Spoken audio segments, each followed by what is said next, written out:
If you want to use power button for Gemini or Google Assistant on Realme GT 7T, the first thing that we need to do is make sure that the digital assistant is assigned to the power button. By default it is, but we can also just double check by going to settings, scroll all the way down and go to accessibility and convenience, and then scroll all the way down again to find the power button option. Over here we need to tap on this setting in order to find the digital assistant and make sure that this option is set up. Or of course, we can also tap on Digital Assistant in order to, for example, choose a different default Digital Assistant app. So if you have any other Digital Assistant, you can switch it up over here.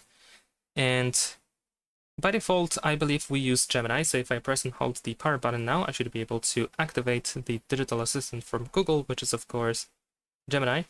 I just locked the screen by accident, but there we go, we have Gemini. So of course, Gemini is the default app. If it is not set up in your case, you can just find the Gemini app in the home screen.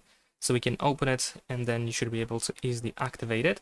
In case you want to switch to Google Assistant, so if it's still possible, you can open the Gemini and tap on your profile in the top right corner. And then you should be able to scroll down in order to find switch to Google Assistant. So over here we can switch to Google Assistant and confirm our choice. And that's pretty much it. Thanks for watching, leave a like and subscribe.